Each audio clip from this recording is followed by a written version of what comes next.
Welcome back to Adventure Repeats. Glad to see you here. So, what we're going to talk today is all about catch cans. So, if this is your first time here, make sure you like the video, comment, tell us what you think, tell us what you want to hear about, and subscribe.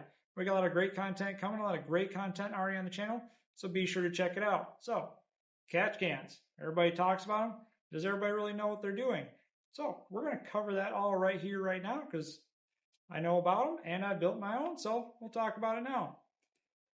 So what is a catch can? It's designed to filter out all the oil fumes and things like that out of the air that's getting recirculated back into the engine to make sure it doesn't end up stuck to the valve train and carbon up your engine. So what happened was, way back with emission standards that came out, engine manufacturers needed to vent an engine because if a crankcase is spinning around, it creates pressure, so it has to be vented out so it doesn't just push past seals and things like that and cause oil leaks. So they initially had them just vented. Well, emission standards start setting in where you could not just vent out this crankcase air in just the atmosphere because that was causing issues and things like that. So then it started to have to be recirculated through an engine with PCV valves and things like that. So they started having a PCV valve on each valve cover and just goes back through the carburetor or through the intake and then runs back through the engine.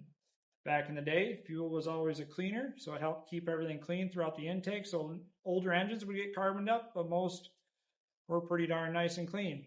But as things have transitioned into fuel injected, which the injectors are spraying on the valves, which kept the carbon away, now you're starting to see with GM and things like that where things are being direct injected. The PCV system is still intact.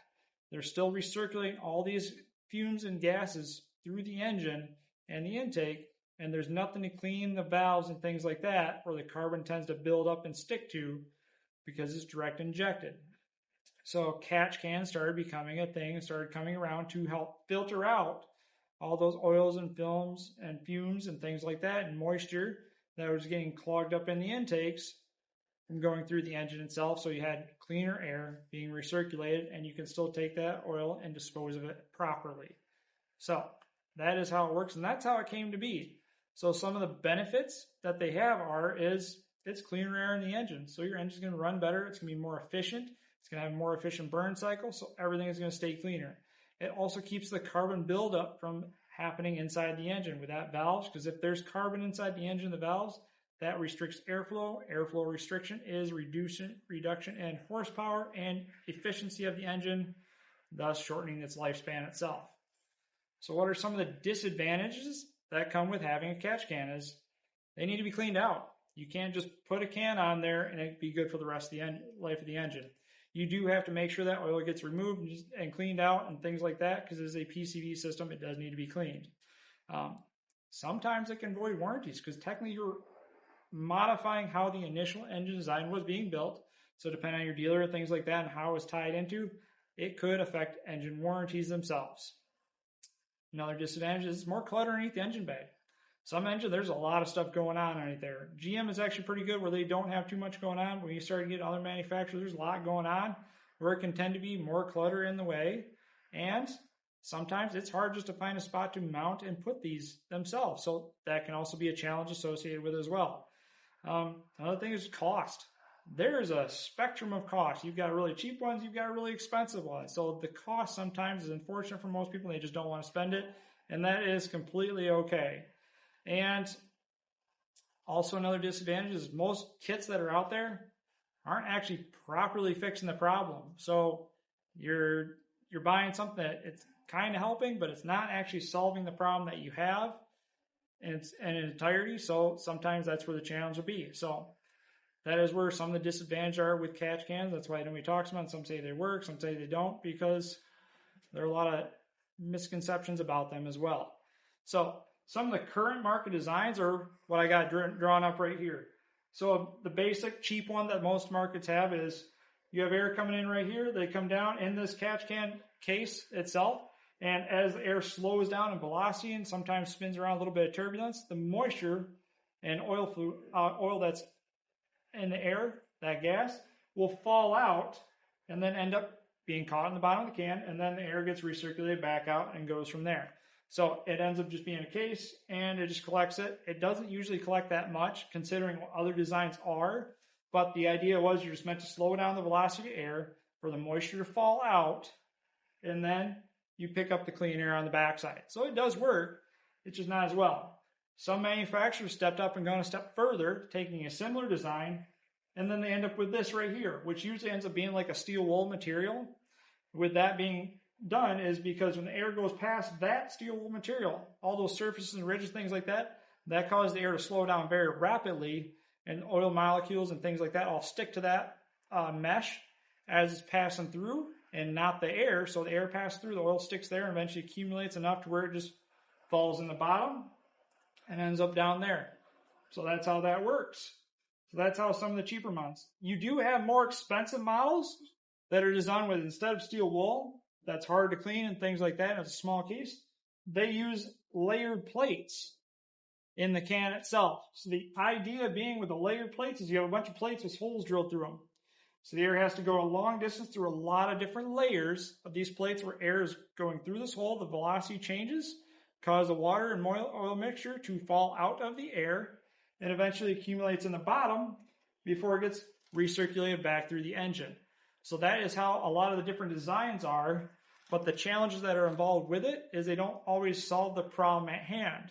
So I'm going to cover a few options of the way they do it between our 2015 Tahoe and our 2024 2500 HD, and show the difference of variations, because the engines are very similar, but most of the PCV systems are the same, along with other manufacturers as well. So we'll show you how they look, how they work, and how some manufacturers intend you to install it, but aren't properly solving the issue itself. So stick around. So what we're going to do is we're going to start with underneath the hood of our 2015 Chevrolet Tahoe. So this is pretty much anything from 14 on up is how the half-ton trucks are made with the 5.3 liter V8. So we'll show you how it looks. So underneath here, we do have a modular intake tube, because I like to do that. That made it more fuel economy, but we also have to show the differences. On this side, you have your one PCV valve for this valve cover itself. And on the other side, you have this PCV for this valve cover itself, because they want to have it ventilated on both sides of the very top end. This engine also has another PCV system for the actual main crankcase that starts down here and then goes in there. What I did is on this engine, I actually made my catch can out of a fuel filter, and I mounted it right here and tied it into the main crankcase ventilation, because most of your crank fumes are going to be down there at the very bottom of the engine where the crank is spinning around. Up here, it's not as prevalent, and that's why they have it going through the intake tube before the butterfly. And a few times when I've actually been working on this engine, I've checked through the butterfly, and before I had this, I could see moisture way in the back in that corner, right where that PCV port is. So I tied in with that one, and this has been on here for a while. You can see in that clear cover right down there, there is actually quite a bit in there. So this, I use a fuel filter to just replace it. I don't have to clean it out. I can just take it, throw it off, and put a new one on, and it's good to go. I did put a vacuum gauge on there just so I can monitor it, because I was curious how it affected it and if it would clog up over time if the vacuum would change through it. So I just had a vacuum gauge added on there to monitor it. It's not a required system. So that's how I did it on this 2015 Chevrolet Tahoe. If I wanted to go an extra step further, I could put a catch can on this PCV hose and this PCV hose, but most of my fumes were made in the lower crankcase itself, so I never felt it was necessary, because if there was really a problem, it'd be caught and caked up on the butterfly itself with the throttle body, and that really isn't the case with this engine. So this is the older 2015 style that I've done it with, and it's been working out very well for us. And I just changed that filter out every oil change I do it, so every about 5,000 to 7,000, just throw it away, put a new one on there, and it's good to go. So here we are underneath the hood of this 2024 Chevrolet 2500 HD. So pretty much everything from 19 and up with this 6.6 liter gas engine, it's going to be pretty similar to this. So right down here on this side with this little hose right here, similar as on the Tahoe, that is one of the lines. You also have the other valve cover line right here as well. Just looks a little different, but it just kind of makes a loop up and connects right there. And then on this side you also have this tube right here for the actual main crankcase ventilation. So the challenge is you know the kits, they mount right off this bolt. They're pretty widely known. They're only a couple $100. Not to say it's a bad catch can. Problem is, when you mount it there, they just want you to replace that one valve cover hose. But what about the other one? Or or the main crank one. So it does work and it does solve a problem. The problem is it's not catching all of the crankcase ventilation that's going through these engines. So that's where the challenge lies. So if you almost buy one for that side, you need to get one for the other side as well, just to make sure it stays even. Then you catch as much as you possibly can. And if it were me, I'd definitely buy two. Make sure I had one on each side. And then for the main hose itself, I'd make sure I'd have something on that, so you'd almost need three, where you can mount a plate on the side here and mount 3 cans and kind of have everything going from there. Or you can just do it off the main crank hose like I did and do it. So I hope this video was helpful for you and learning about catch cans and thinking about how it may apply to you and your application, how you want to put it installed in your truck, car, or vehicle that you have. And it shows that I built my own. It works for me and it's actually worked very well. So if you wanted to see how to build one of your own with a fuel filter just like I did, if I get 100 comments on this video, I'll actually show you step by step what I did to make one for this truck itself. So hopefully it works out for you. So thank you for watching this video. Make sure to like it, comment, tell us what you think, tell us what you want to hear about. Comment if we get another 100 people on there. I'll show you how to build one yourself, and subscribe. We got a lot of great content coming, a lot of great content already on the channel, so be sure to check it out. And remember to have a great adventure.